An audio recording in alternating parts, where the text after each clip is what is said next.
Ian Machado, C-U-C-K, Garry faces Shavkat Rakhmonov in the co-main event of UFC 310. My prediction in this video. Hello and welcome to Bloodsport MMA. Yo, assalamu alaikum, my niggas, what's good? Someone's O has got to go. I always love when two undefeated fighters face off against each other, and you know that, of course, there could be a draw, but otherwise, in any normal scenario, someone will lose their undefeated record, which is a pretty big thing, especially if you're undefeated for so long. If you lose on the regional scene, it doesn't really matter, but if you're undefeated for so long, I mean, this is a #1 contender fight, even though Shavkat is already the #1 contender, but Shavkat is so gangster that he said, hey, look, I'm the #1 contender, I can just wait, my title shot is secured, but I'll fight a guy on the come-up for no interim belt or anything, and kind of defend my #1 contendership, which is pretty gangster, right? So let's get into who will win and why. I'm not trying to make this too long for you guys, because I think this fight, you can either break it down for half an hour and go in all details, or you can break it down pretty quickly. I think this fight is there's no in between. And for Ian, it's just he fights differently every fight. Ian is a different fighter every fight. Against, well, in his last two fights, he was a runner and a track star in both of them. He loves to run around and run away from your strikes if he feels in danger, which you could say is smart, but it's just stupid for your career. And if you want to up your status, how the company, how the fans like you, that's the worst thing you can do. And if you want to earn respect, which Ian definitely needs to earn because he lost a lot of respect with the whole backstory with the wife and stuff, that's not the way you gain any respect, right? Against MVP, I was the whole bar that I was in, whole Buffalo Wild was so frustrated because he just kept literally running, which is crazy in the octagon, right?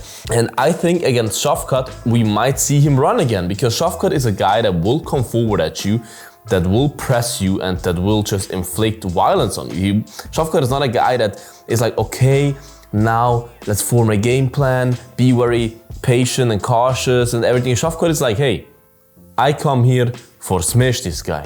I'm come here for smash this guy. But Ian did a very interesting move. He went to Thailand for this camp, which would suggest, even though Bang Tao was a great wrestling coach as well, that he is focusing on a striking battle, right? Because otherwise, like for this last fight against MVP, he was in Brazil, where he lives now, I believe, and specifically focused a lot on his groundwork with MMA, because his game plan was obviously to take MVP down, or to, try to submit him, because he knew in the stand-up he has no chance, which he did not have. He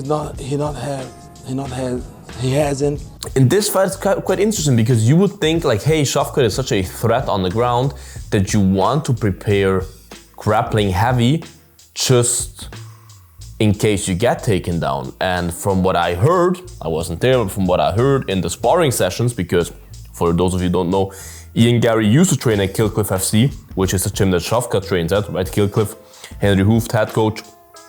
From what I've heard, Shavkat had the edge in all sparring sessions, stand-up and ground, but especially on the ground, from what I heard, Shavkat had the most success against Ian there. He submitted him multiple times, and that normally sticks to your head. Like if you're Ian, you normally have in the back of your head, if that's true, of course, that hey, if this fight goes to the ground, the chance of me getting submitted are pretty high. I don't want to get taken down, so I might want to invest a lot in my wrestling and defensive wrestling, better said, for this camp. But hey, I don't know how his camp exactly went. I just know that he went to Thailand, which is always a smart move. Bang Tao is a great training camp, and he definitely needs good striking against Shavkat, because Shavkat is a guy that gets hit. Shavkat is not, he is undefeated, but he's not a guy that you can't hurt. Chav Neal managed to hurt Shavkat several times, and Shavkat is really there to be hit. His defense is not the best. The best defense! But what makes Shavkat special is, even if you hit him, he keeps coming forward. You hit me, I'm still coming. And that can be pretty frustrating, especially if what you also have to consider is Ian is not a finisher. Ian had what is his name, Neil Magny, hurt as much as you can have a human being hurt. You could have sent Beetlejuice in there and Beetlejuice would have finished Neil Magny, but he didn't finish him. He could not finish him for the entirety of the 3 rounds, which makes me very worried for him, even though I'm not rooting for him, but like worried for him in that fight, because even if he gets Shavkat hurt, which is a possibility, Ian is not a bad striker at all. In those clean striking exchanges, he can have success. And he can definitely land on Shavkat, he can definitely hurt Shavkat, right? Otherwise, the same, Shavkat can definitely hurt Ian, but there is a chance that Ian hurts Shavkat. But what happens then? Look at the fight that Shavkat had, I don't remember against who in which organization, but it wasn't in the UFC. Shavkat was out. He got knocked down, his eyes went back, like he was practically out, but he just survived somehow, because you just can't, somehow you just can't finish that man. I mean, he just survived somehow and ended up submitting that guy.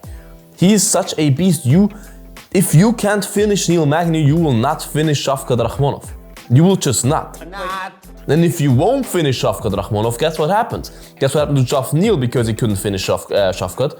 He got finished himself. Shavkat is 18-0 with 18 finishes, and I don't think that will change this weekend.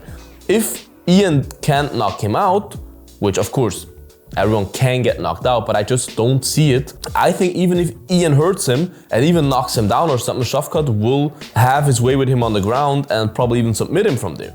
Like reverse the position and then submit him or ground and pound him into oblivion, right? And I think Ian will be a little bit too worried. He can be as cocky as you want. I think he will be a little bit too worried because those sparring sessions will be in the back of his mind, and Shavkat will press the action, and Ian probably will be a little bit hesitant to risk that much because he knows what can be the result of that, right, against Shavkat.